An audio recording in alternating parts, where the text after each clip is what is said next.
1/2 kilo chicken எடுத்து கழுவி வச்சுருக்கிறேன். இது வேறு மாடலில் செய்யலாம். வாங்க வீடியோக்குள்ளே போகலாம்.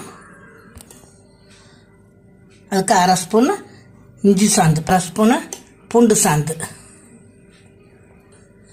சிக்கன் மசாலா இதெல்லாம் ஒரு 3 ஸ்பூன் போடுறேன்.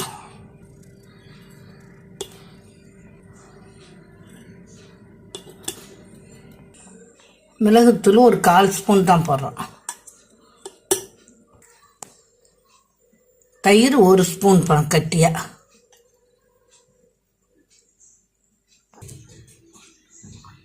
மஞ்சத்தூள் கொஞ்சம், 2 தக்காளி பொடியாக கட் பண்ணி வச்சுருக்கேன், அதையும் இதில் போட்டுக்கிறேன். ஒரு 5 வெங்காயம் பொடியாக கட் பண்ணி வச்சுருக்கேன், அதையும் இந்த எண்ணத்தில் போட்டுக்கிறேன். இதில் கொஞ்சம் உப்பு போட்டுப்போம். 2 ஸ்பூன் எண்ணெய் ஊற்றிக்கலாம். இப்போ இதில் ஊற்றினா 1/2 கிளாஸ் தண்ணியே போதும். இப்போ குக்கரில் வச்சிடலாம். வச்சு 2 விசில் வச்சு எடுத்துக்கலாம். சூப்பராக வெந்து போச்சு.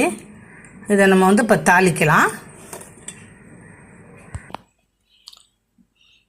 எண்ணெய் ஊற்றிட்டோம், நல்லெண்ணெய் தான் ஊற்றிருக்கேன். இப்போ எல்லாம் போட்டு நம்ம பொரிச்சிக்கலாம். நல்லா எல்லாம் வதங்கிட்டு இப்போ நம்ம கொஞ்சோண்டு குழம்பு மிளகாத்தூள் போடுறேன். பாருங்கள், ஏன்னா அதில் எல்லா தூளும் போட்டுக்கிறதுனால இதில் நான் குழம்பு மிளகாத்தூள் கொஞ்சமாக ஒரு 1/2 ஸ்பூன் போடுறேன். தூள் வதங்கிட்டு இப்போ நான் இதை எடுத்து கொட்டுறேன். வேக வச்சது இல்லை கருவேப்பிலை, கொத்தமல்லி, புதினா போடுறேன்.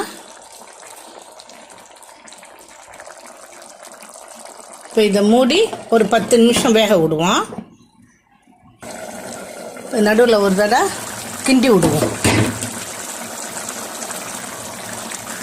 பாருங்க, சூப்பராக எண்ணெய் பிரிஞ்சு நல்லா இருக்கு. இதேமாரி நீங்களும் செய்யுங்க.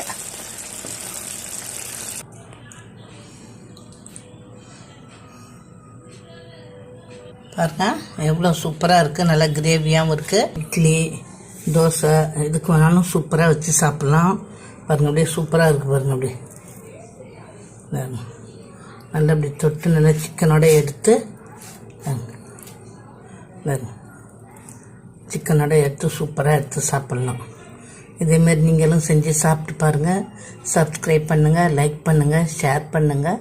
இந்த வீடியோ பார்த்ததுக்கு நன்றி.